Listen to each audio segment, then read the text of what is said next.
Lideramos el camino de la opinión pública y buscamos que la cultura del debate alcance consensos y soluciones a los problemas de nuestro país.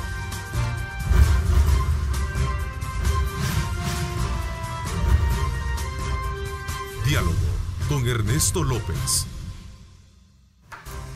Hola, ¿qué tal? ¿Cómo están? Qué placer enorme saludarles a ustedes, como siempre agradeciendo a Dios Todopoderoso por darnos ese privilegio de poder ingresar hasta la intimidad de sus hogares en esta mañana de lunes 17 de febrero.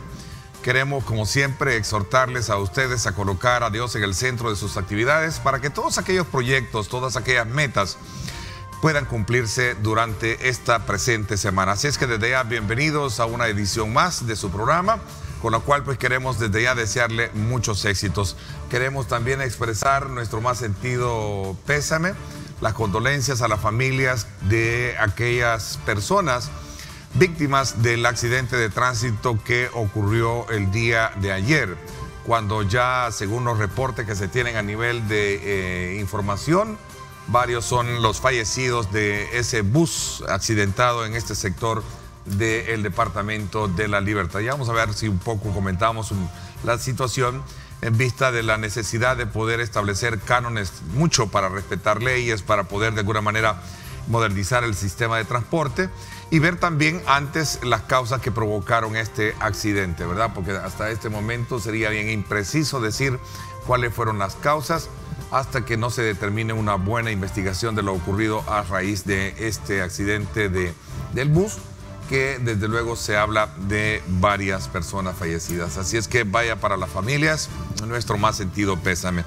Bueno, esta mañana hemos invitado al responsable del secretario jurídico de la presidencia, el licenciado Conan, nuevamente para que nos comente un poco los acontecimientos ocurridos el pasado sábado en el marco de la sesión plenaria de interpelación de los funcionarios de salud y también de la Administración Nacional de Acueductos y Alcantarillados, ANDA, que por cierto se ha reprogramado para el día de hoy. Así es que quiero darle la más cordial bienvenida a Conan, gracias por acompañarnos. Hola Ernesto, buenos días, muchas gracias nuevamente por invitarnos. Estamos por aquí pues dándole continuidad a los acontecimientos y vamos a platicar, creo que hay varios temas que platicar. Claro, vamos a aprovechar a hacer un análisis también desde la perspectiva de cómo ustedes están examinando todas las acciones generadas a partir del 9 de febrero, cuando ya la Fiscalía General de la República, por cierto, ha abierto un expediente de investigación para determinar si hubo o no delitos en la que se ha denominado toma de la Asamblea Legislativa. Y por supuesto vamos a hablar de otros aspectos que tienen que ver con relación a al recurso admitido por la Sala de lo Constitucional en cuanto a algunas disposiciones también precautorias que se han generado al respecto. Pero quizás antes invitarles también a ustedes, recuerden @diálogo21, @Neto López Radio.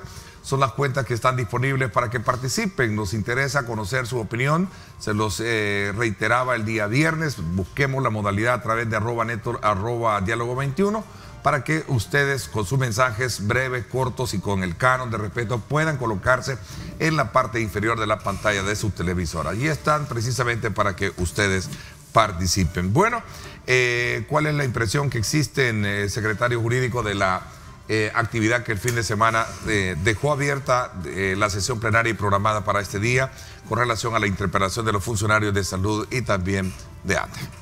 Bueno, Ernesto, fíjate de que, como lo platicamos en radio, ¿cierto? El mismo día sábado, antes de que iniciara lo que era la interpelación, como funcionarios y como garantes de la Constitución, pues nuestros funcionarios llegaron, se hicieron presentes y se hicieron una serie de preguntas muy técnicas, y creo que el abordaje de parte de la ministra de Salud se desarrolló en ese sentido.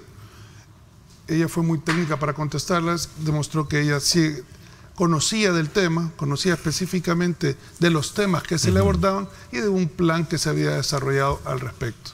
Entonces, me parece interesante, es una lástima, debo ser honesto, que no hayamos terminado ese día con la interpelación, porque, como dije, creo que los diputados y el pueblo salvadoreño tiene toda la razón y toda la facultad para conocer. Y el derecho, sí. Y el derecho de saber cómo se dieron las situaciones y cuáles son la planificación que se desarrolló a raíz de la crisis que se dio del agua. Perfecto. Sin embargo, no hemos pasado la página.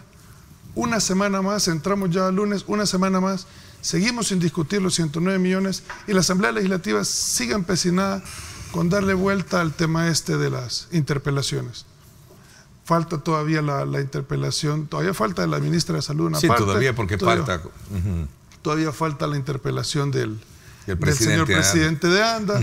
Esperemos que la podamos terminar estas dos cosas este día y podamos continuar.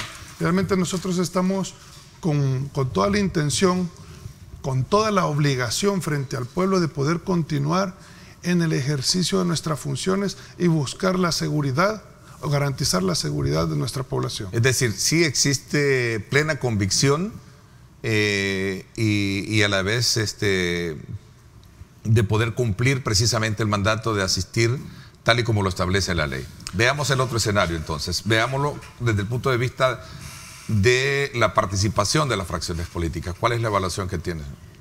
Mira, realmente para mí la participación, algunas han sido un poco deficientes. Creo que no se tomaron la tarea tampoco de investigar o tampoco de tener un pleno conocimiento del desarrollo técnico que se iba a abordar.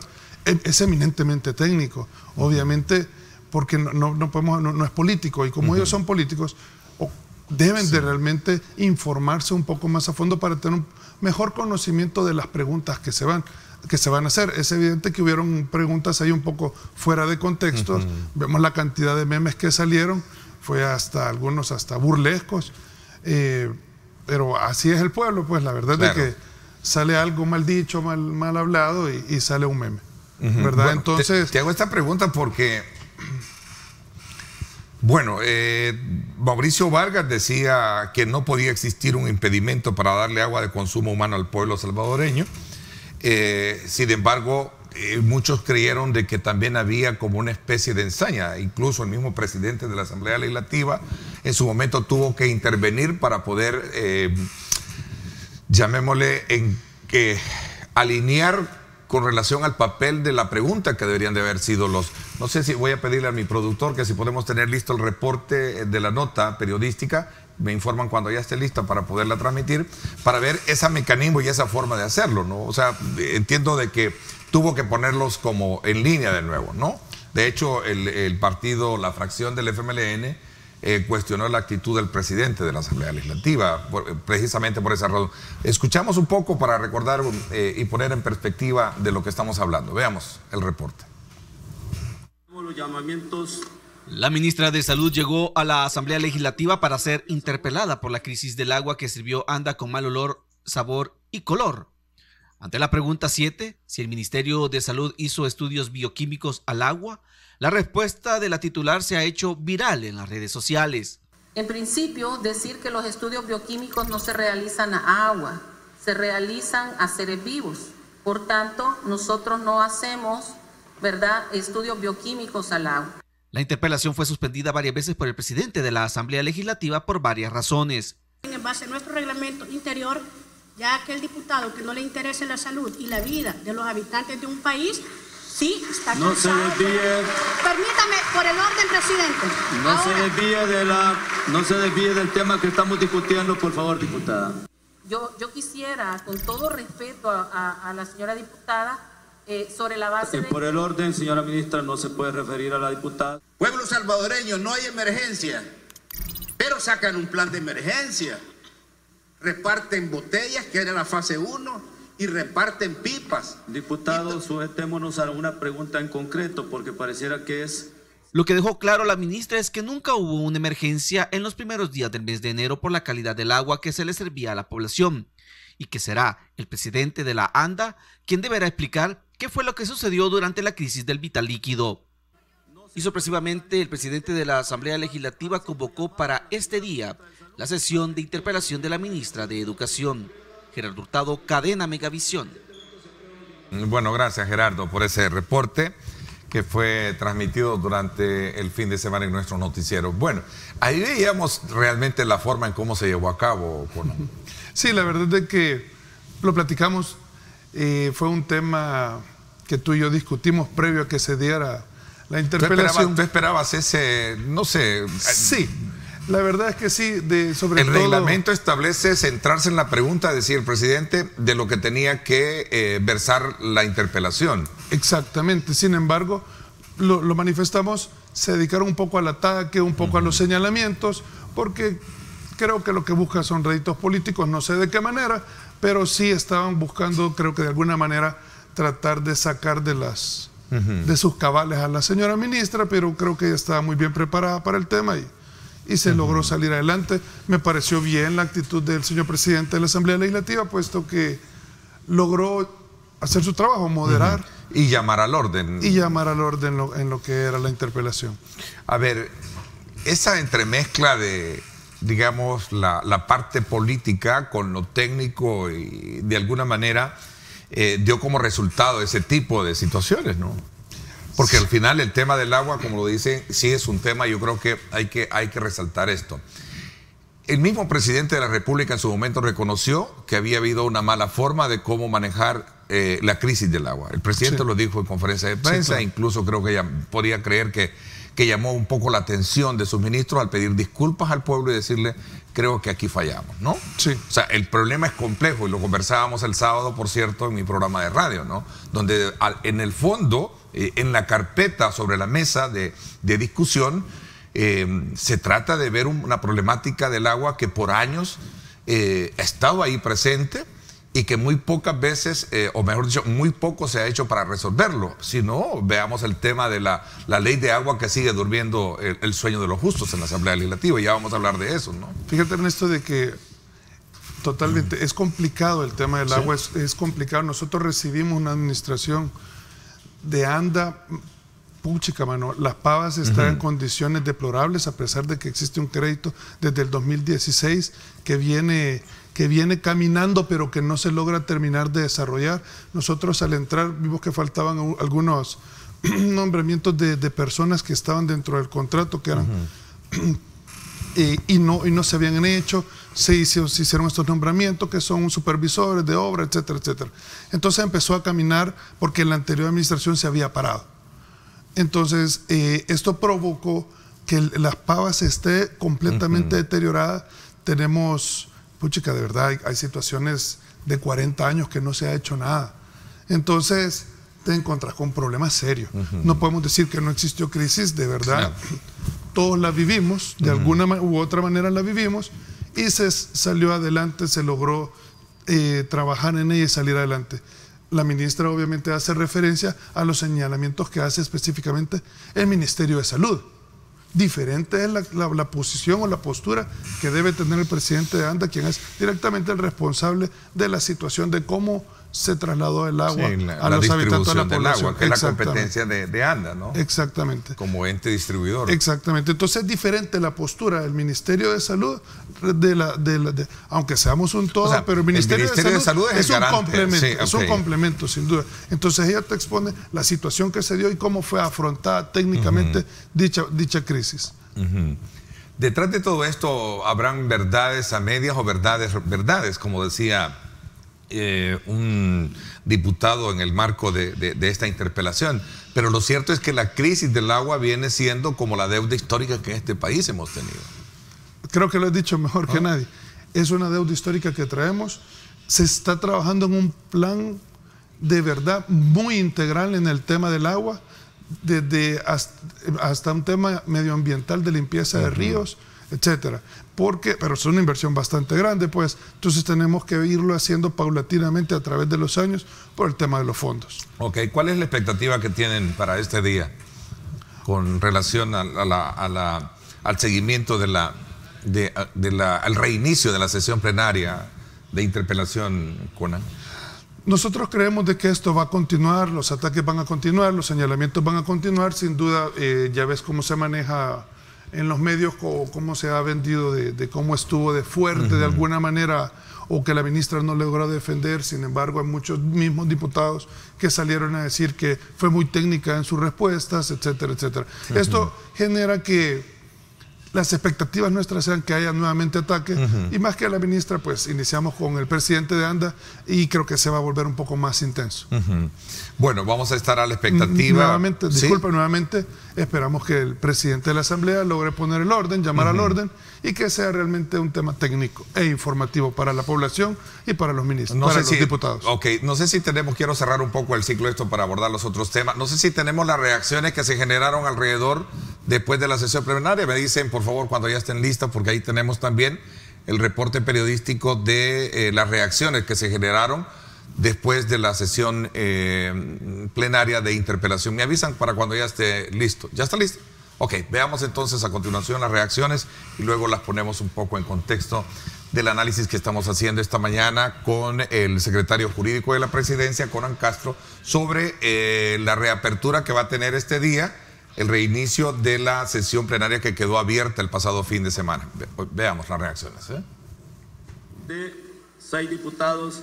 Suspender la interpelación de la ministra de Salud no se lo esperaban. La diputada Marta Evelyn Batres se mostró sorprendida por la decisión de Mario Ponce y aunque el reglamento interno de la Asamblea se lo permite, cree que no había razones para prolongar hasta la próxima semana la interpelación. Yo lo lamento, no sé cuáles son las razones que ha tenido el presidente de la Asamblea para poder finalizar esta interpelación. Insisto, teníamos el tiempo y el espacio, ha sido una convocatoria al Pleno y los diputados tenemos la responsabilidad de venir a trabajar. También el FMLN se mostró disgustado por la decisión del presidente de la Asamblea Legislativa de dejar abierta la sesión de interpelación de la ministra de Salud.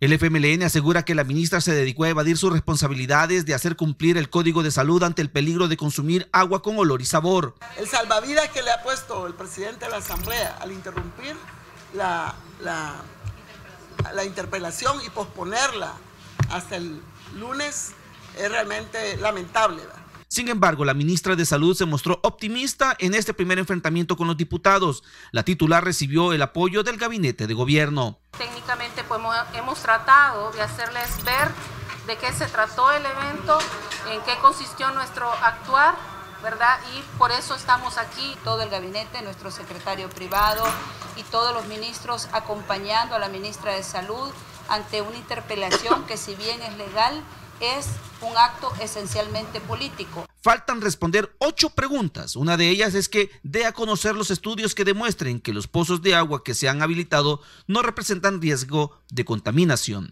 Gerardo Hurtado, Cadena Megavisión.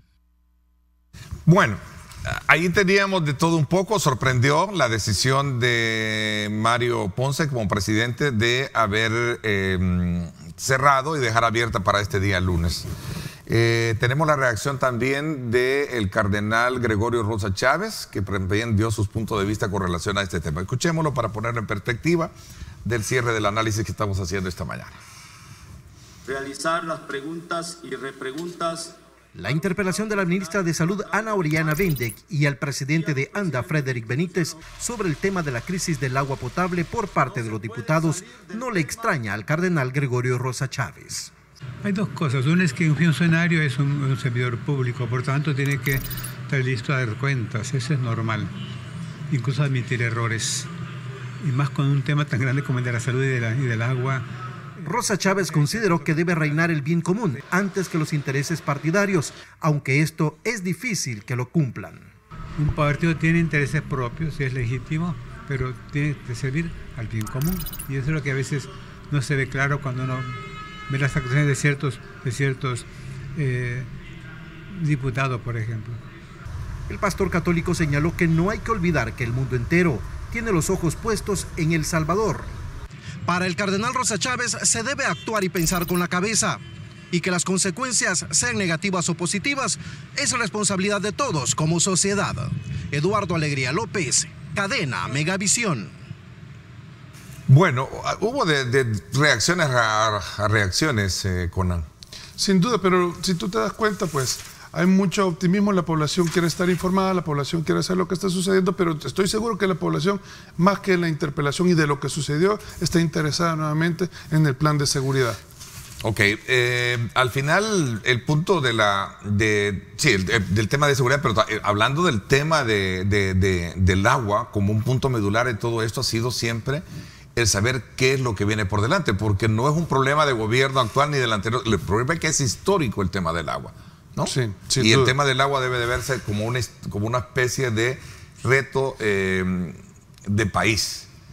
Lastimosamente en la Asamblea Legislativa, lo decíamos hace unos minutos, ahí se encuentra durmiendo el sueño de los justos.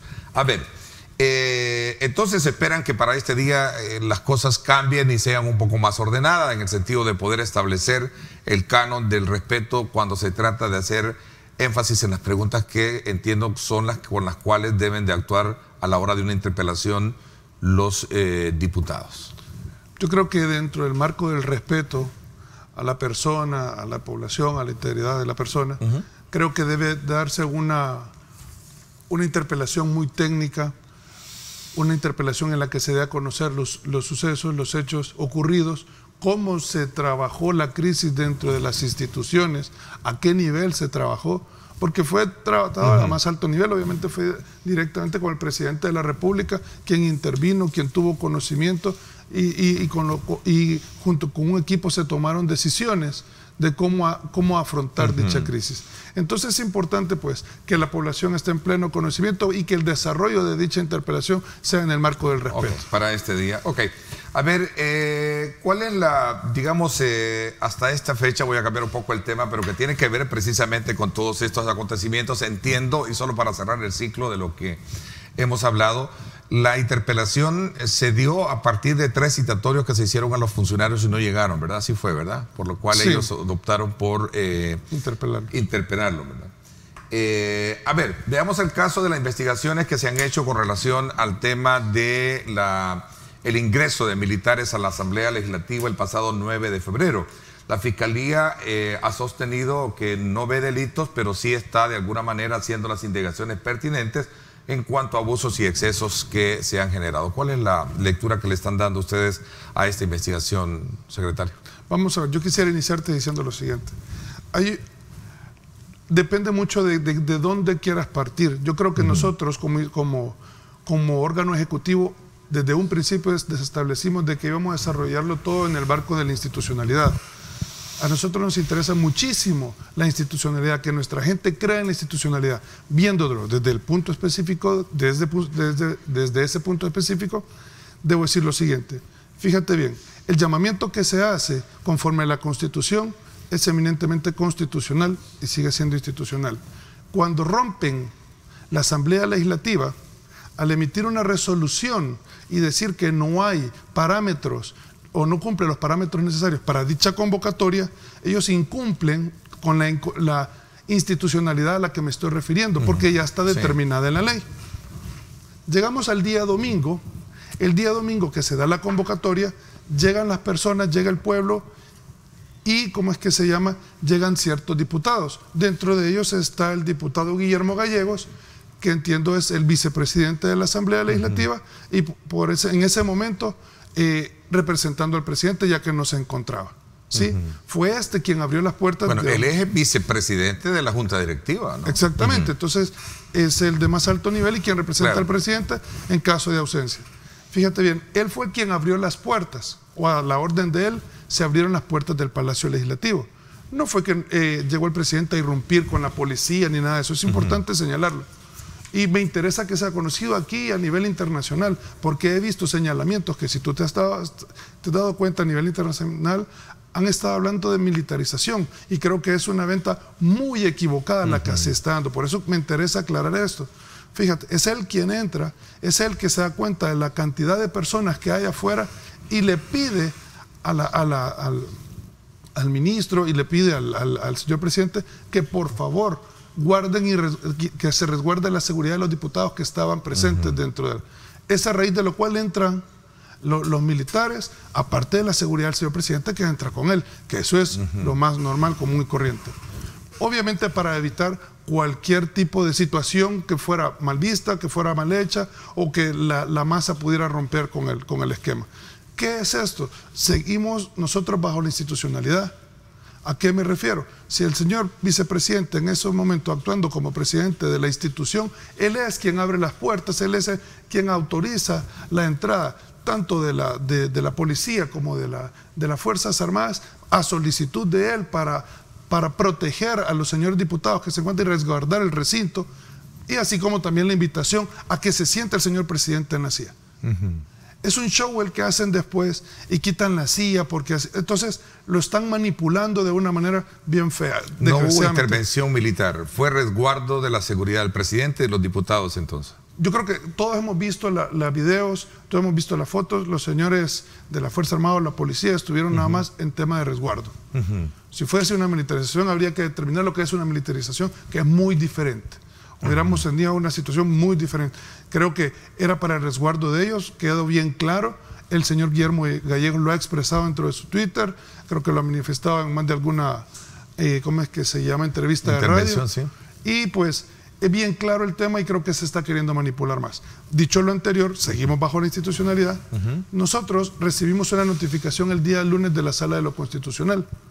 Notificación en la cual nos establecían medidas cautelares. Las medidas cautelares, dicho sea de paso, no están determinadas en el proceso constitucional de inconstitucionalidad como tal. Es decir, la ley no te determina que van a haber medidas cautelares dentro de un proceso de inconstitucionalidad. Sin embargo, la sala hace uso de la jurisprudencia que tiene a la mano y dice de que con base a eso puede hacer o puede dictar medidas cautelares. En la solicitud de los que presentaron la demanda de inconstitucionalidad en contra de la convocatoria, nunca determinó todas las medidas cautelares que fueron dictadas. Es decir, ellos pidieron que no se diera la convocatoria. Que ya no se diera una convocatoria mientras no hubiese una justificación que determinara muy bien, y para eso da un plazo de 10 días a ustedes para que puedan justificarla, ¿cierto? Y al Consejo de Ministros. Perdón. Y ahí termina la petición. Sin embargo, la resolución de la sala va más allá y emiten una serie de medidas cautelares que son plus contestatio, le llamamos nosotros, es decir, que hay una extra respuesta. Sin embargo, siempre nosotros, resguardando la institucionalidad y conocedores que es la Sala de lo Constitucional quien debe, o el ente encargado que debe, ¿cómo es que se llama?, el análisis y el desarrollo de la Constitución e interpretación de la Constitución, nos mantenemos al margen y decimos, bueno, vamos a cumplirla, no estamos de acuerdo, porque no nos parece. Es como mucha gente ha dicho, no me parece que hayan entrado los militares. Sí, pero repito, nuevamente es un tema institucional, fue una petición directamente de quien representaba la Asamblea Legislativa en ese momento. Al igual nosotros no estamos de acuerdo con la sentencia, la resolución emitida por la sala o las medidas cautelares, pero cautelosos y respetuosos de la ley y de la Constitución, acatamos dicha resolución. Voy a hacer una pausa, regresemos un poquito porque tengo todavía, bueno, el recurso admitido establece los 10 días como parámetros para poder justificarlo. Se está trabajando en eso para poder justificar la convocatoria a sesión plenaria por parte del Consejo de Ministros. Por supuesto. Hablamos de eso cuando regresemos. Voy a la pausa, gracias por estar con nosotros. Son las 6:59, información del tráfico para que usted tenga también de primera mano cómo están las calles de nuestra capital. Retira tus remesas familiares en el Sistema Fede Crédito y gana remesa extra al instante. Sistema Fede Crédito, queremos darte una mano. Continuamos.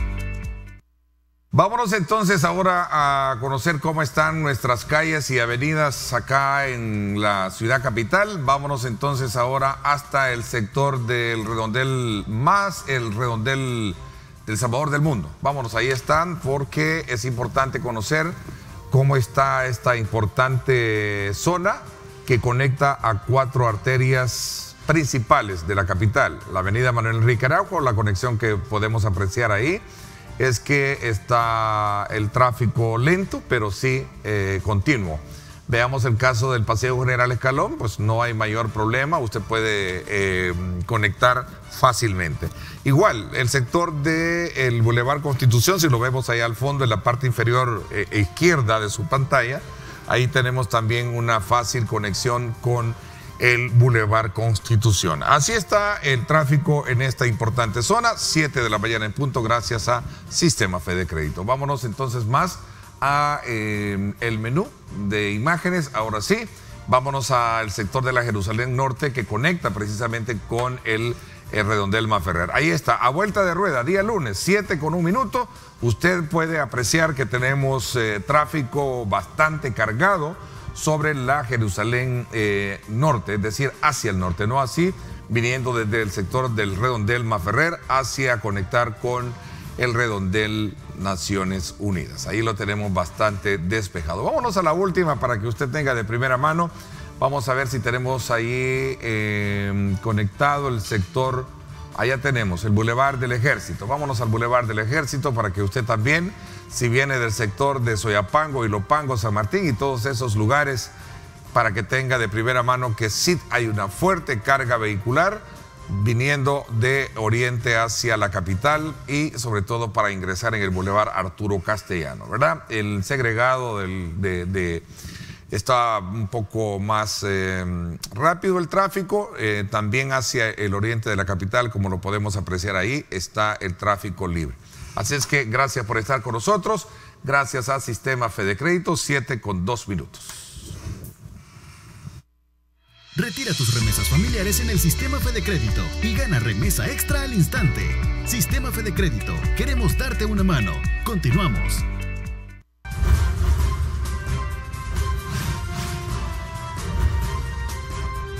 Diálogo con Ernesto López. Estás viendo Diálogo con Ernesto López.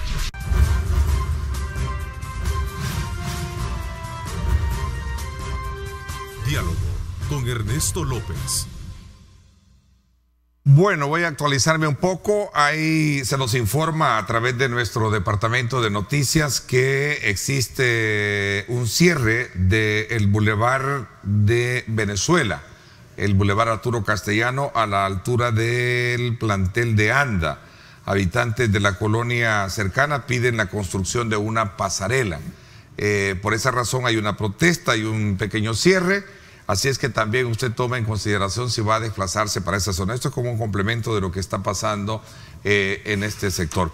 A ver, 10 días hábiles para poder de alguna manera dar las justificaciones pertinentes y decir por qué se generó la convocatoria a sesión plenaria del Consejo de Ministros y si esta puede volverse a hacer bajo qué parámetros, porque el punto de discusión es cuando dice de interés nacional en este artículo, ¿cierto? Cierto. Fíjate que nosotros platicábamos, de hecho, con el señor presidente de la República, que era importante el hecho de que la sala se pronunciara y pudiera determinar los parámetros bajo los cuales debe hacerse dicha convocatoria, dicho llamamiento, porque debo decir que hoy por hoy no están determinados y por ende deben conseguirse, si existiera una convocatoria, debe accederse a ella y debe conocerse tal cual. No puede, como dije hace un momento, la Asamblea Legislativa decir que no va a acceder a una convocatoria porque bajo los parámetros de ellos no se han cumplido los requisitos. ¿Cuáles requisitos? No están determinados en la ley, no los puedo imponer yo como Asamblea Legislativa, así como yo, órgano ejecutivo, no le puedo poner parámetros a ellos cuando deben interpelar o no a un funcionario, porque está regido en la Constitución de la República y nosotros debemos de ser garantes de ella y hacerla cumplir. Así que de ninguna manera a nosotros se nos ocurrió o nos pudimos haber puesto de igual manera y pues hacer una resolución y decir como Consejo de Ministros que nuestros funcionarios no acudirán porque la interpelación no llena los requisitos que determina y establecer parámetros bajo los cuales nosotros no tenemos esa facultad.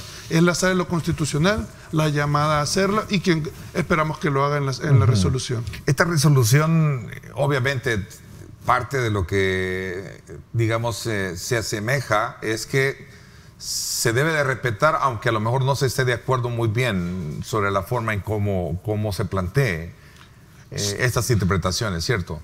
Sí, o sea, yo lo mencioné en alguna otra entrevista y decía, incluso de la revisión que nosotros hemos hecho, la demanda es bastante escueta y siento que faltan muchos requisitos de procesabilidad dentro de la misma. Sin embargo, se respeta. Pero sin embargo, nosotros, como decimos, de acuerdo, a ellos les corresponde emitir dicha resolución y nosotros cumplirla. Ahora, ¿qué viene por delante? ¿Qué más? Es decir, detrás de todo esto está el fondo de lo solicitado, que son los 109 millones de dólares que van para apoyar la fase 3 del Plan Control Territorial. Fíjate qué interesante la pregunta. Nosotros a esta fecha, después de desde el 27 de enero para acá, que pasó un dictamen favorable, seguimos esperando que el Pleno se reúna para emitir una resolución favorable para el préstamo de los 109 millones para el plan control territorial fase 3. No se ha dado, seguimos teniendo 3, 4 muertes diarios. Parece que los señores diputados están más interesados en atacar al gobierno que en trabajar realmente para el pueblo o en la seguridad del pueblo.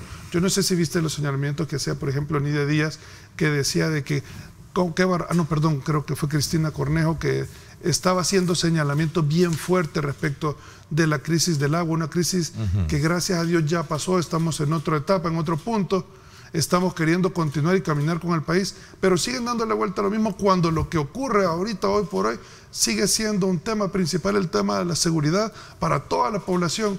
Tuviste la cantidad de personas que se reunieron el día de ayer en frente de la Asamblea para pedir que se vote por ese préstamo.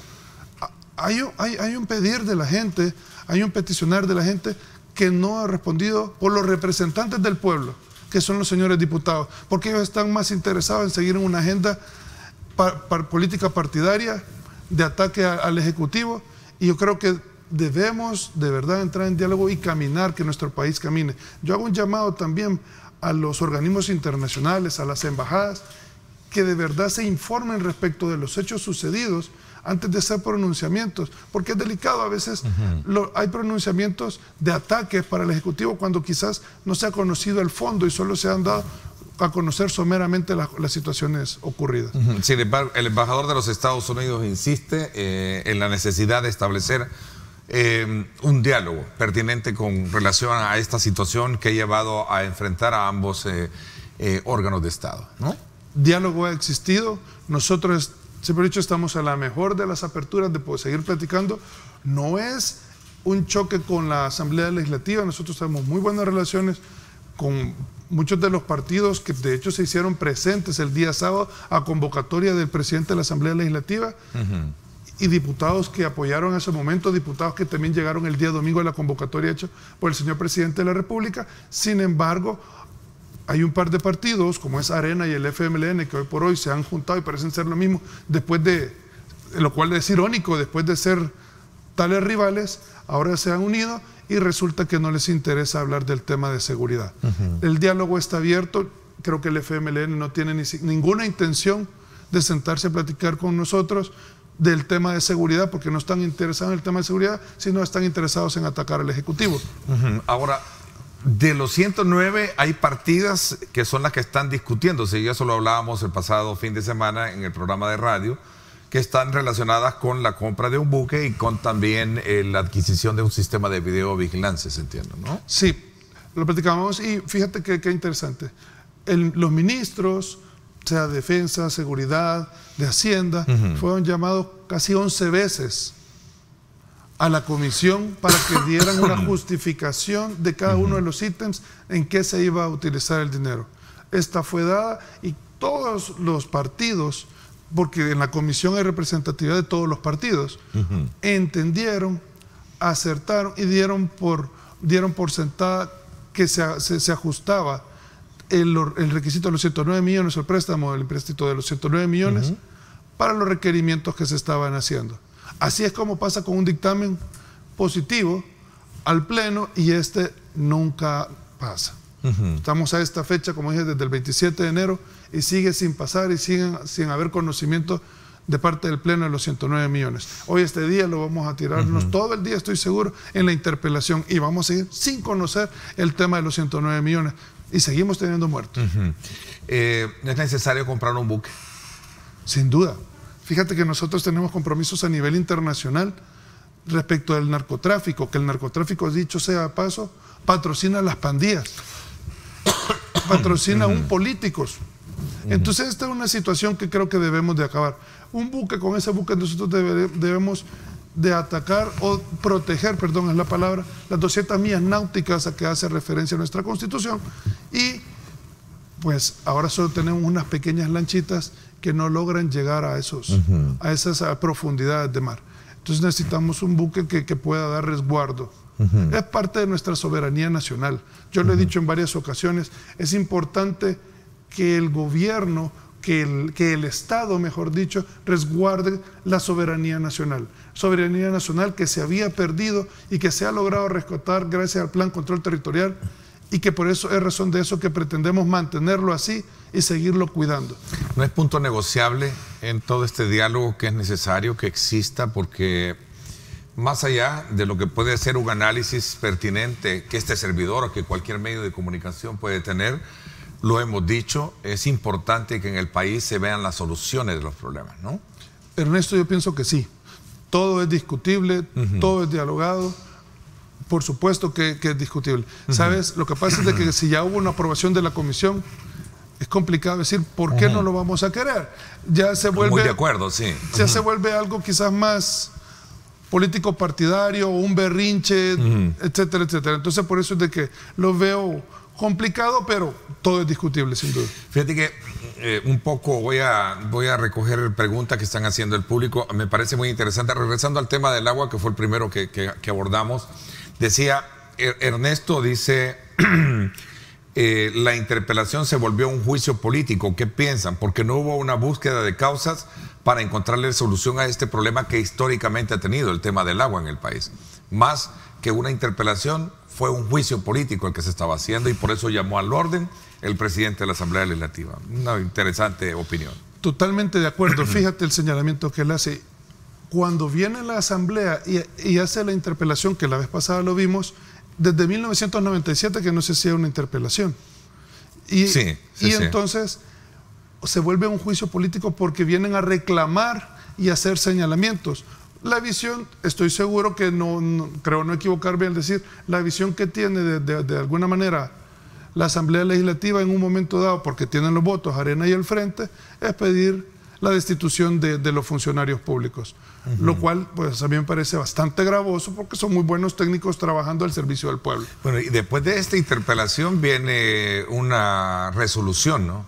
Sí. Donde ellos pueden pedir o la destitución de los funcionarios, la Asamblea. Hasta la destitución de los hasta funcionarios. la definición, ¿verdad? Hasta las recomendaciones pertinentes al Ejecutivo. Pero fíjate qué interesante el señalamiento, y solo quiero retomar el tema, porque si bien es cierto, la población y los diputados representantes de la población tienen derecho a conocer cómo se dieron las situaciones y por qué se dio la crisis, también creo que el legislativo tiene una obligación respecto de legislar el tema del agua.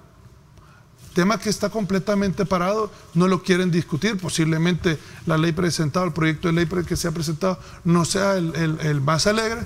Debe de trabajarse, debe conocerse y debe dársele diálogo, y debe de verdad llegar a un fin en el que puedan garantizar ese derecho a la población. Pero hoy por hoy se volvió lo que él dijo.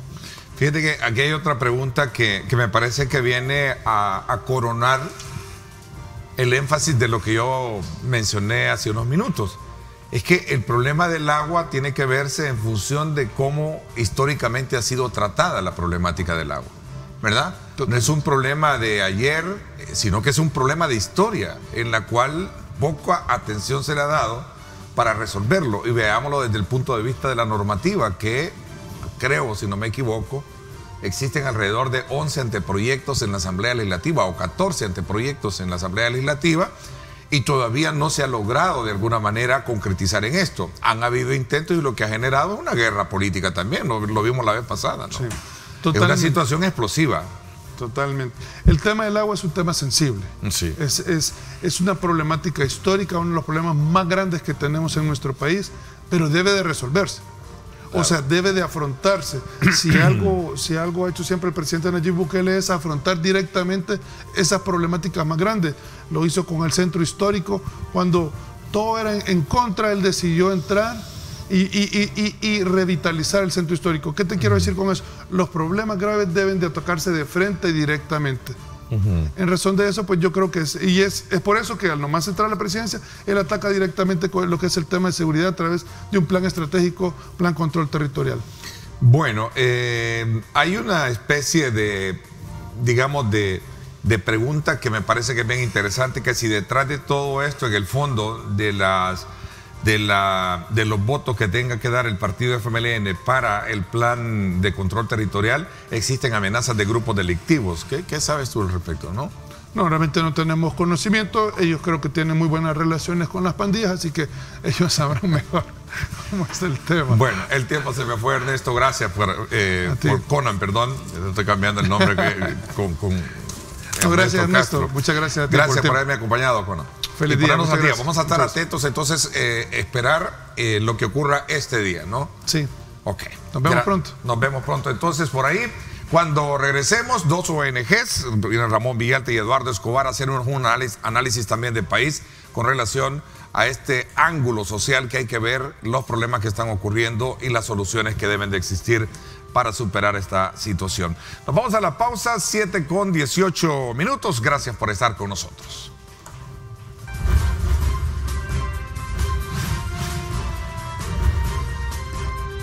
Diálogo con Ernesto López.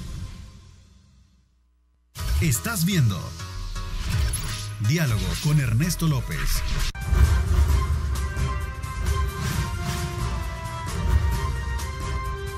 Diálogo con Ernesto López.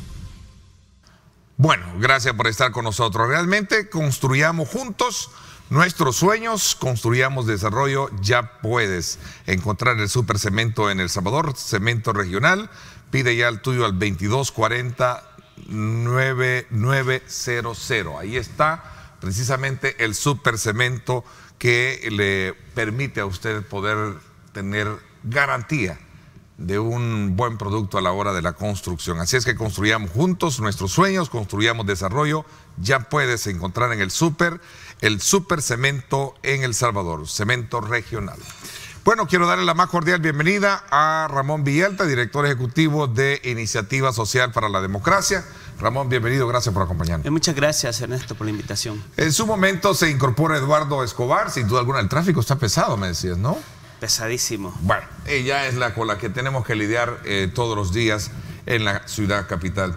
Ramón, ¿cuál es tu lectura de los acontecimientos que están marcando? Y voy a ser un poco general para poder de alguna manera extraer algunos elementos claves que estarían determinando el curso de la situación. Para este día se da la reapertura de la sesión de plenaria para la interpelación de los funcionarios de salud y también ANDA. El día de ayer hubo una concentración para unos de poca presencia, para otros de mucha. Lo cierto es que hay una situación que está pasando en el país. ¿Cómo la ves y cómo la examinas tú particularmente? Bueno, sí, yo creo que en distintos ámbitos de la vida política del país estamos observando un desempeño de la política que está dejando mucho que desear, un desempeño que no está mostrando alcanzar los objetivos que deberían de cumplirse con la aplicación de determinados herramientas, procedimientos que en política se deben de utilizar. La democracia obviamente tiene, entre otros caminos, los mecanismos del control horizontal, el control entre órganos, y dentro de esos mecanismos del control interórganos se encuentra, por supuesto, una interpelación que la Asamblea Legislativa puede hacer a cualquier funcionario público que a juicio de la Asamblea considere que por su desempeño puede tener un efecto directo en la satisfacción, el acceso de los derechos de las personas. Y en este caso, una interpelación, pues lo que busca es llegar a conocer a profundidad qué es lo que ocurrió, cuál es el grado de afectación que puede tener la población y cuáles son los mecanismos que se pueden utilizar. Y obviamente, como esto es tratándose de un juicio casi de carácter político, una conclusión de esto puede ser una recomendación que no es vinculante por parte de la Asamblea Legislativa al órgano ejecutivo para una posible destitución de un funcionario en caso de encontrar que ha habido una gran responsabilidad. Pero obviamente una interpelación requiere una adecuada preparación, un diseño de preguntas muy apropiada, no deben de ser preguntas que tengan un carácter ideológico, muy político, sino más de carácter técnico. Lamentablemente las personas que hacen las preguntas no son las personas profesionales, especialistas en determinados temas, llegan a formular preguntas que alguien se las hizo sin que tengan la orientación o la asesoría adecuada para poder profundizar sobre las mismas. Me hace pensar que hay como un reto importante para hacer una modificación, que más allá de preguntarle a los políticos, a los, digamos, deberían de ser técnicos especialistas, ¿no? Sí, pero es que esto es lo mismo que ocurre, por eso decía, digamos, es como lo que viene marcando el hacer de la política, pero es que, Ernesto, esto es lo mismo que ocurre cuando se dan los procesos de elección de funcionarios que se eligen a través del mecanismo de segundo grado, que hemos visto y hemos sido testigos de un conjunto de entrevistas con un conjunto de preguntas que se preparan, que prácticamente pues no permite llegar a conocer en el fondo el nivel de conocimiento, de profesionalidad, de capacidad que una persona pueda tener respecto de una determinada función que posiblemente vaya a tener que cumplir. Y prevalece siempre en todo esto más las ganas y el criterio político que efectivamente los criterios que deben de cumplirse. Y en esto entonces viene la Asamblea y lo que genera es que en lugar de encontrar salida a problemas fundamentales del país, como se aborda más desde un interés político electoral y no desde un verdadero interés de los derechos de la población, obviamente lo que tenemos son los resultados que estamos teniendo precisamente en estos días. Por otro lado, uno puede observar que es importante, nuevamente vuelvo al tema de la democracia, permite, por un lado, el reconocimiento de los derechos constitucionales que tenemos las personas para poder tener una libertad de expresión, para podernos asociar, para podernos movilizar, para poder expresar nuestro descontento, siempre y cuando mantengamos el orden público, que no generemos daño ni a la propiedad pública ni a la propiedad privada. Esto es fundamental porque la ciudadanía debe de expresar su opinión, su crítica, su descontento cuando los funcionarios y las instituciones no están cumpliendo debidamente la atención de sus derechos. Pero lo que vemos es que justamente una conducción, una canalización inadecuada de esos descontentos, lo que nos puede llevar es a que la población de manera constante esté teniendo frustraciones porque no está alcanzando los propósitos para los cuales están siendo convocados.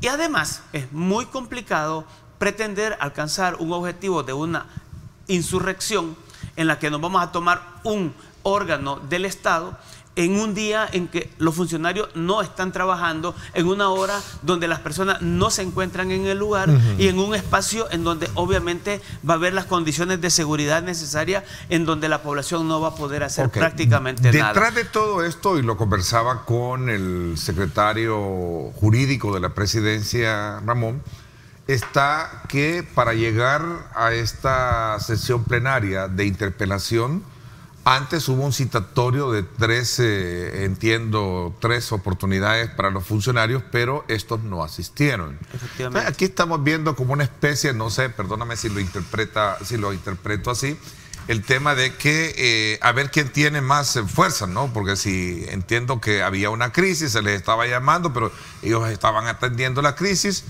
Y digo crisis porque ahora sí ya se acepta que fue una crisis realmente la que hubo. Bueno, el presidente mismo pidió perdón a la población. Me pareció que fue muy interesante ese punto, ¿no? Sí, no, por eso señalaba, o sea, en los distintos ámbitos y lo que estamos teniendo, uno ve el desempeño de la Asamblea Legislativa y es que la Asamblea Legislativa tiene una negligencia política recurrente en los distintos temas, es decir, retarda decisiones importantes que tienen que ver en la protección o en la garantía del ejercicio de los derechos ciudadanos. Así ha pasado con el tema del derecho del voto del exterior, una decisión con más de 3 años que todavía está retardada. ¿Y quién ha generado esa crisis? Pues obviamente que los diputados de la Asamblea Legislativa. Los procedimientos de elección de segundo grado, mire el problema que tenemos ahora por una mala decisión de los diputados. Eligen a magistrados del Tribunal Supremo Electoral, se presenta una inconstitucionalidad porque fue una decisión tomada con vicios de inconstitucionalidad, hay una misión, admisión de la sala con una amenaza latente de que nos podemos quedar sin Tribunal Supremo Electoral. ¿Quién sería el responsable de esto? Es que es la Asamblea Legislativa. Claro. Sí, o sea, no meto el tema para per se, sino es el hecho de esa negligencia de la Asamblea Legislativa de manera recurrente en la que retarda decisiones o en la que no cumple de forma debida con sentencias de carácter judicial o en la que no está tomando las decisiones de manera oportuna para la atención de los derechos, es decir, la retardación en la decisión de los préstamos, si se va a aprobar y si hay un dictamen, no hay una razón muy clara para qué retardar más esa decisión, más que una razón de carácter político, más que una razón de un interés probablemente electoral que prevalece por sobre el interés de las personas. Esta situación de la Asamblea lo que nos está llevando es a que estemos teniendo crisis recurrentes en el país. Ok, ya está con nosotros a Eduardo, director ejecutivo de Acción Ciudadana. Eduardo, bienvenido, gracias por acompañarnos. Sé que tuviste que has tenido que lidiar con el tráfico. Buenos días, Ernesto, gracias por la invitación y las disculpas. Sí, el tráfico, había un accidente en Comalapa y eso complicó todo. Te hizo difícil, ¿no? Eduardo, quizás voy a hacer una pausa para dártela, pero voy a dejarte la pregunta porque estamos un poco analizando la situación del país. ¿Cuál es la lectura que tú tienes de lo que está pasando? Voy a la pausa y regreso para que nos ampliemos un poco para conocer tu punto de vista con relación a estos acontecimientos que marcan el pulso. Para este día se tiene de nuevo el reinicio, es la reapertura, ayúdenme por favor, el término es... ¿Cómo? Continuación, la continuación de la sesión plenaria de interpelación de los funcionarios de salud, de la ministra de Salud y del presidente de ANDA este día. Generada a partir de un contexto en el cual se generaron, desde luego, valga la redundancia, algunos aspectos que tienen que ver con el orden de las preguntas, el énfasis de las preguntas, la concentración del tema para las preguntas y no precisamente la intervención como en su momento podemos apreciarlas ahí en los reportes que tenemos de nuestro departamento de prensa. 7:32 minutos, regresamos con Eduardo Escobar en cuestión de minutos. Ya puedes encontrar el Super Cemento en El Salvador. Cemento regional. Construyamos juntos nuestros sueños. Construyamos desarrollo. Pide ya el tuyo al 2240-9900.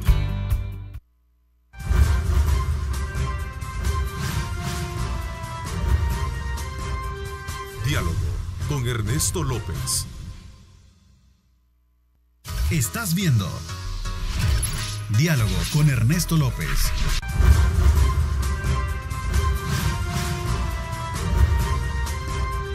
Diálogo con Ernesto López.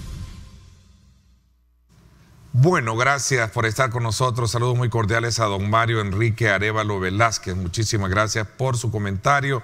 Me gustaría invitar a Juan Pueblo a su entrevista, lo que piensa el pueblo y no solo funcionarios con cargos políticos y analistas. Bueno, aquí están representantes de la sociedad civil también hablando. Gracias, don Mario. José Benítez también. Gracias, Ernesto, por estar con nosotros, por estar con esos temas. A ver, había dicho que nos gustaría conocer en primera instancia tu lectura sobre los acontecimientos que están marcando la pauta en el país, el proceso de interpelación, el origen de la situación, algunas situaciones que se han generado, como por ejemplo la concentración también del día de ayer en el seno de la Asamblea Legislativa. Tus valoraciones generales. A ver, Eduardo. Bueno, yo creo que esta coyuntura no hay que perder de vista que está a las puertas de la elección 2021 y eso va a marcar sin duda el quehacer político, sobre todo de los partidos políticos Arena, FMLN, que son los que tienen en este momento un control legislativo fuerte, tienen una gran cantidad de diputados. Ellos van a tratar de alguna manera de mantener cuota de poder, de no ver disminuida su capacidad, en este caso de veto al presidente. Y por el otro lado tenemos al presidente y Nuevas Ideas en esta disputa por, en primer lugar, disminuir el apoyo electoral que puedan todavía tener los partidos. Es decir, ir socavándolos todavía más para tener mayores posibilidades de llegar a su meta mayoría simple en asamblea. Eso no hay que perderlo de vista porque estamos en un año preelectoral que, digo, se disputa mucho, porque esto va a significar para el presidente de la República una victoria con 43 diputados tener asegurada la gobernabilidad, solo que ahí habría que ver qué tipo de gobernabilidad, pero tener las decisiones aseguradas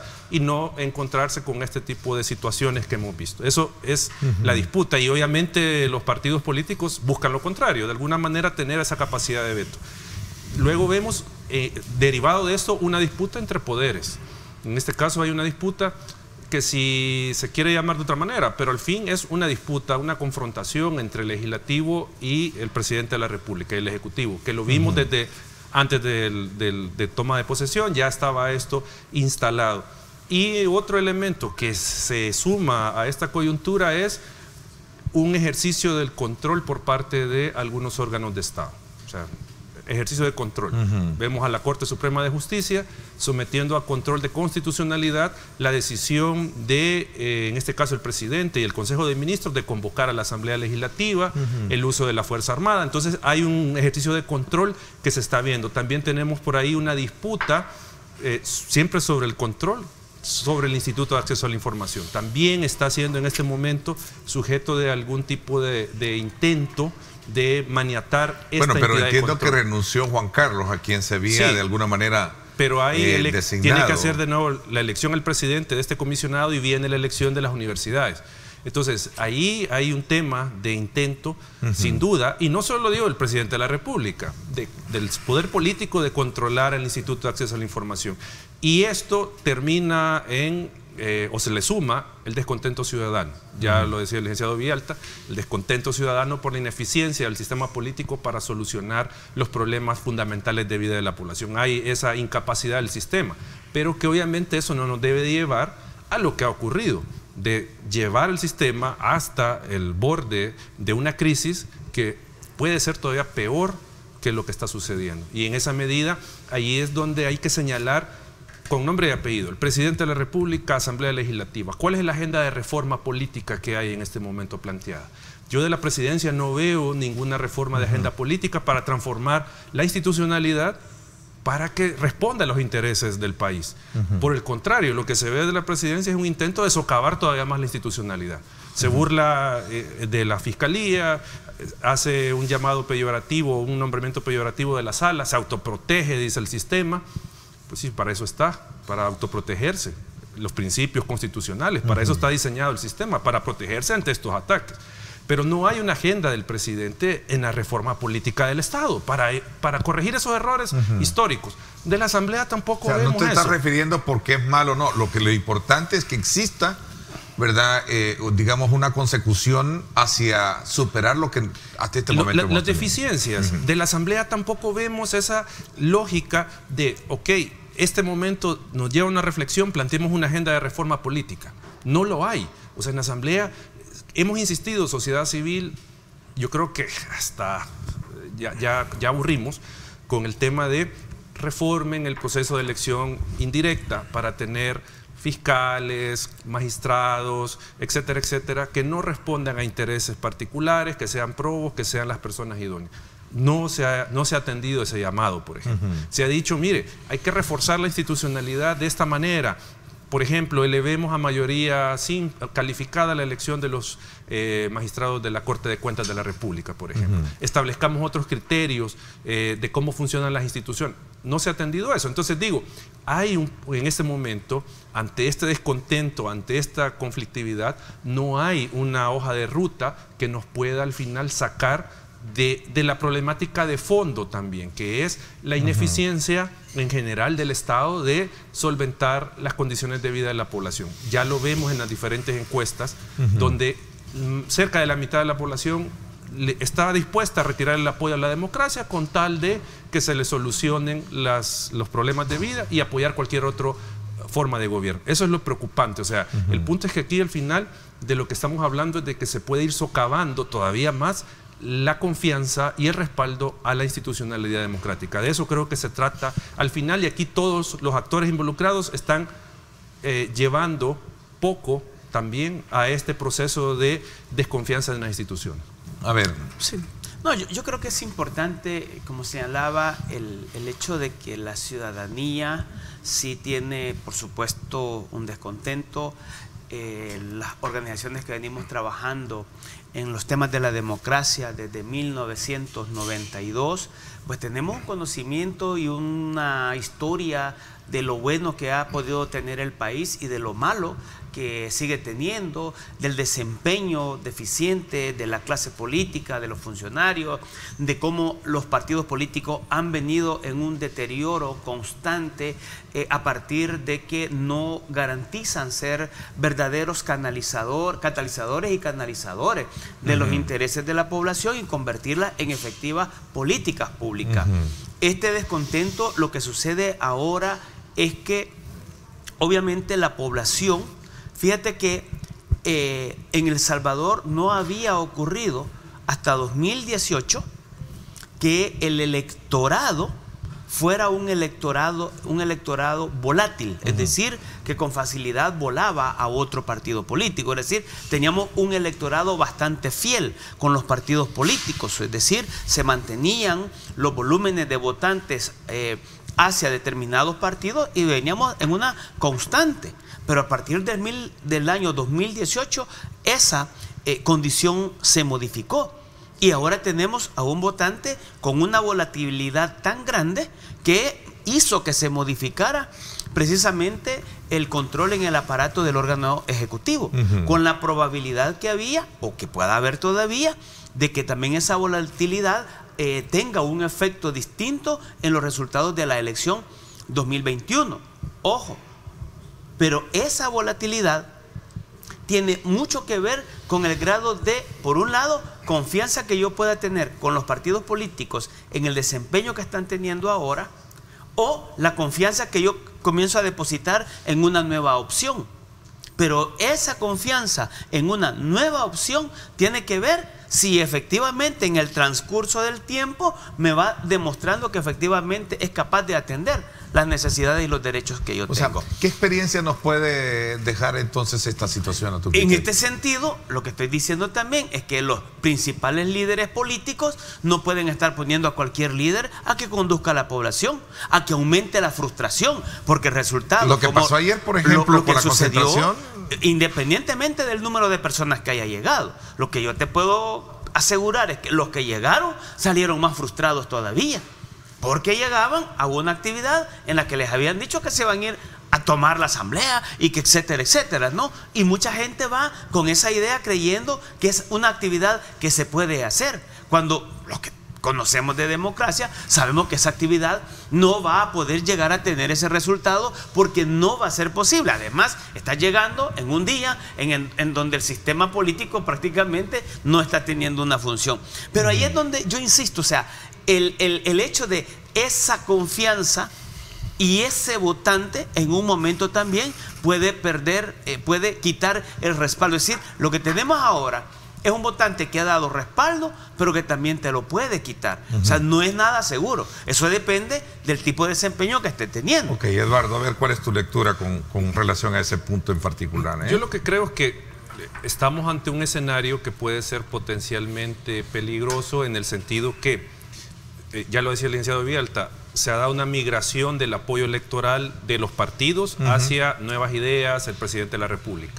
Pero lo que pasó este domingo y el domingo anterior, y lo que puede seguir pasando, lo que puede significar es que esta ciudadanía que le está dando ese apoyo se lo vaya retirando. Así es. Pero no retirándoselo para trasladarlo a Arena o al FMLN, sino que para que la ciudadanía se comience a retrotraer de la política, se comience a alejar, y esto, digo, generar condiciones de mantener el sistema político autoritario o híbrido, como dice Álvaro Artiga, de democracia y autoritarismo juntos en un momento dado, y que al final deje todavía más reducido la participación política de la ciudadanía. O sea, ¿tú crees que la ciudadanía ya tiene muy bien claro que de los políticos ya cheques en blanco no puede recibir? Yo creo que no. Hay un grupo de población, los sectores populares le han dado un cheque en blanco al presidente. No, para mí se lo han dado. Sí, okay, pero una buena parte sí. No, pero buena parte de la ciudadanía ya en los políticos, los datos de y las hablo encuestas, en términos generales, ¿no? Sí, pero los datos de las encuestas ya que le vayas a darle un cheque en blanco es ¿no? Los datos de las encuestas lo que más o menos a veces indican es que más o menos el 50% sabe el significado de democracia. Y los que saben el significado de democracia, que tienen una idea normativa de la democracia, no aceptan aquellos asuntos que atenten con la misma democracia y van a rechazar acciones que atenten con la democracia. Ese, si bien es cierto, hay una población que sigue siendo muy fácilmente fanatizada, movilizada desde ese punto de vista, pero eso no. Lo que es importante es esto que ha señalado Eduardo también, Ernesto, y es que muchos de los que creemos en la democracia dijimos no estamos de acuerdo con lo que el presidente hizo el día domingo. Y ese rechazo a esa acción que atenta contra la institucionalidad es contra una acción y tiene que ver con la garantía que se debe respetar la institucionalidad. No es que, digamos, no estamos de acuerdo con lo que hizo el presidente y te estamos dando el apoyo a Arena y FMLN. Eso no es cierto. Y no es así. Lo que quiero decir es que el mensaje a los partidos políticos es que la ciudadanía no está de acuerdo en aquellas acciones que atenten contra la institucionalidad, y eso incluye la manera de cómo los diputados están llevando las cosas. Por ejemplo, si los diputados insisten en seguir teniendo un diseño de interpelación como el que están haciendo, lo que van a ganar es más rechazo. Y eso es justamente lo que no queremos. Si los diputados siguen insistiendo en retardar las decisiones en temas sustantivos, voto del exterior, préstamo, ley de agua, AFP, lo que van a tener es un rechazo. Es que eso es lo que está demandando en buena medida el conjunto de organizaciones. Aprovecho un poco, por cuestiones de tiempo, hablar. El 28 de febrero se cumple el plazo también del tema del... 27 prácticamente. El 27, perdón, 27, que tiene que ver con el tema del voto en el exterior, ¿verdad? Las reformas. La reforma. Claro. Hablemos un poquito de eso cuando volvamos, aprovechando un poco, 7:48 minutos. Gracias por estar con nosotros.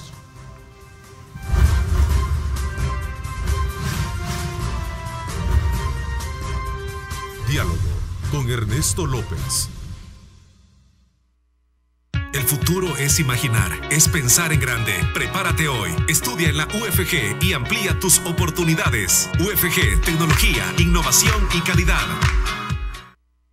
Bueno, nuevamente gracias por estar con nosotros. Vamos a aprovechar estos últimos minutos para poder hablar acerca de esta fecha tope, que es el 27 de febrero, para ver el tema de las reformas que se plantearon. Contar un poquito de las reformas y qué es lo que pasaría si no se logran establecer estas. Bueno, en primer lugar creo que habría que señalar que el plazo de un año lo estableció el legislador, o sea, un año para la reforma electoral antes del evento, lo establece el legislador para tratar de evitar cualquier modificación que proviniera de una sentencia de la Sala de lo Constitucional. Creo que partamos de eso. Y esto lo digo porque no es un límite que se autoimpusieron para ellos. Esto creo que puede ser importante porque si uno comienza a ver los plazos, es difícil, y aquí la licenciado Vidanta puede aseverar esto, de virtuarlo, que se apruebe el voto en el exterior antes de la fecha. Parece que esto está complicado, parece que está complicado que se logre antes de la fecha. Y otras reformas que podrían ser de utilidad para el proceso electoral. El punto es de que nosotros como plataforma hemos señalado algunos aspectos de la reforma electoral que son cruciales y fundamentales en este momento. Uno tiene que ver con el voto en el exterior, que se tiene que aprobar. Aparte que hay una sentencia de inconstitucionalidad que está incumpliendo, que hay que obviamente cumplirla. Está el tema de la tecnología en mesa, que nosotros hemos seguido señalando que por el sistema electoral para la elección de Parlacen y Asamblea Legislativa se necesita un apoyo tecnológico.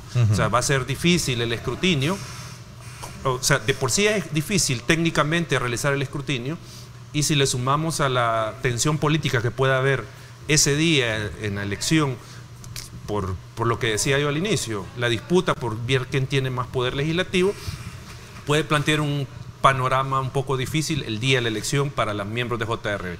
Entonces hemos dicho, miren, hay que pensar en implementar uso de tecnología para el escrutinio, no hacer voto electrónico, porque no es eso, sino que uso de tecnología. Y lo otro, que hemos señalado el tema del presupuesto, que esto no es reforma electoral, pero que está vinculado. El tema del presupuesto, que hasta esta fecha no está aprobado y puede de alguna manera impactar en algunos de los programas del Plan General de Elecciones. Eso es lo que como Plataforma Ciudadana Electoral hemos venido señalando, y que el día 27 pues vence el plazo para hacer reformas electorales. Ok, Ramón. Sí.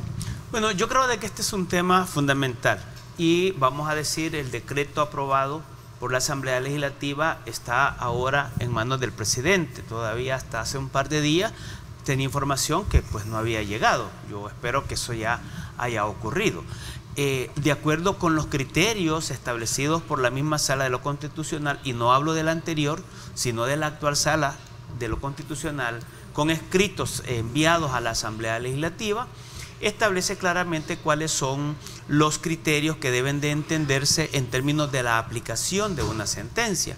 Desde este sentido, el presidente de la República está en la obligación de tener que vetar una ley si ésta repite una condición que ya fue declarada inconstitucional, dado que el decreto aprobado solo reglamenta el ejercicio del voto para poder elegir en elección legislativa y municipal y no incluyó las reglas correspondientes de postulación de candidaturas en elecciones legislativas y municipales para los salvadoreños desde el exterior. Al no incluir estas reglas, obviamente ese decreto sigue incumpliendo la sentencia. En consecuencia, el presidente estaría en la obligación, en el marco de cumplir con esa misma sentencia, de tener que vetar este decreto. En todo caso, si el presidente veta y la Asamblea Legislativa supera el veto antes del 27 de febrero, implicaría que este decreto, al llegar a manos del presidente, nuevamente tendría que escuchar la opinión, si así lo considera, de la Sala de lo Constitucional. Es decir, independientemente incluso del veto presidencial, de oficio, la Sala de lo Constitucional está en la obligación de darle seguimiento al cumplimiento de sentencia y determinar si ese decreto aprobado por la Asamblea cumple o no con la sentencia 156-2012. No es como, yo no entiendo por qué el magistrado Aldo Cader dijo en una entrevista que yo le escuché que la sala no tenía nada que hacer en este tema. Y claro que sí, obviamente que sí. Ahora, si no tenemos ley, Ernesto, al 27-28 de febrero, lo que va a ocurrir es, por el antecedente que ya vivimos en 2015, que el Tribunal Supremo Electoral va a tener que reglamentar los procedimientos y las garantías para garantizar el ejercicio del sufragio activo y pasivo de los salvadoreños del exterior. Y esto sí sería bastante complicado porque estamos tirándole una carga adicional al tribunal, que es la de reglamentar algo que la Asamblea le debió haber resuelto. Ahora, significa que la sala debe de sentar un precedente ya para dirimir un poco el impasse que hay, ¿no? La sala, sí, bueno. Es que está el cumplimiento de la sentencia. O sea, es eso, nada más. O sea, todo tribunal de justicia en el país, aparte de dictar lo que conforme de derecho corresponda, también le da seguimiento al cumplimiento de lo dictado.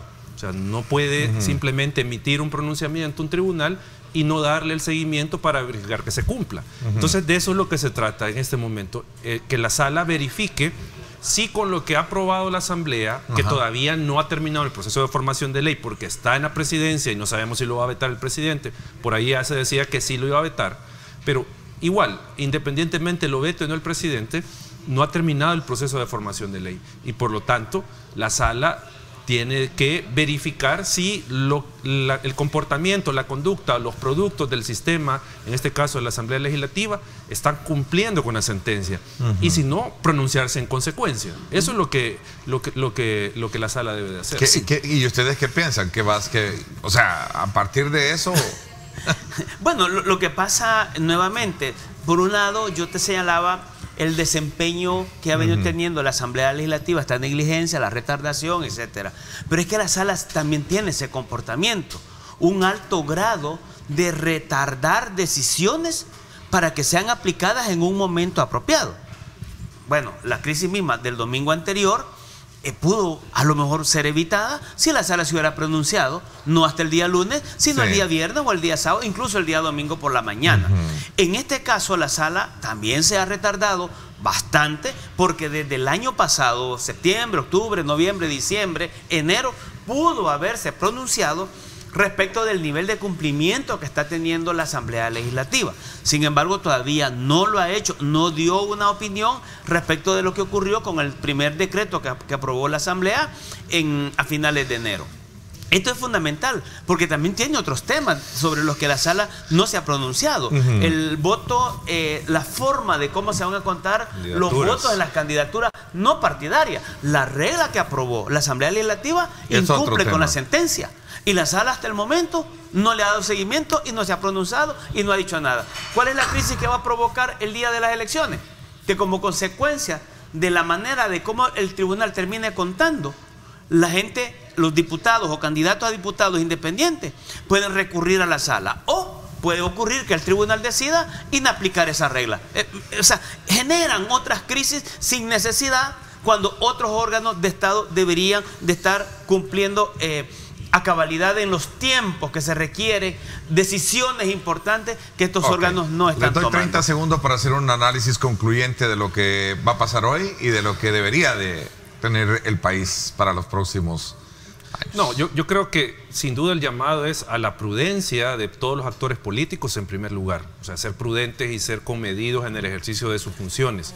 Eso creo que es importante. Obviamente, llevándolo a la interpelación, pues debe de ser una interpelación en el sentido que es decir, cuestionar a los funcionarios por la gestión que han desarrollado y no un ataque político. Eso es lo que debe de pasar. Ramón. Debe de hacerse un uso apropiado de los recursos que la democracia nos permite. La interpelación es un recurso, háganlo valer y háganlo de manera apropiada. La ciudadanía tiene que ser conducida de manera apropiada para hacer valer los derechos de libertad de expresión. Gracias por haberme acompañado. Les agradezco mucho, Ramón, y también a Eduardo. Aprovecho para invitarlos a que me acompañen hoy a las 6 de la tarde, sintonizar en directo con Ernesto López Radio. Como siempre, temas importantes del país. No se lo pierdan. Hoy un análisis sobre esto que ocurre en la nación. Hoy a las 6 de la tarde sintonice en directo con Ernesto López Radio por 107.7 Fuego, estación del Grupo Radial Megavisión, y también estamos transmitiendo en Facebook, en vivo, en Twitter también, para que usted lo tenga de primera mano en esa transmisión digital. Gracias. Por mi parte, esto es todo por hoy. Pásenla bien y, como siempre, recuerden lo más importante: amar a Dios sobre todas las cosas. Lideramos el camino de la opinión pública y buscamos que la cultura del debate alcance consensos y soluciones a los problemas de nuestro país.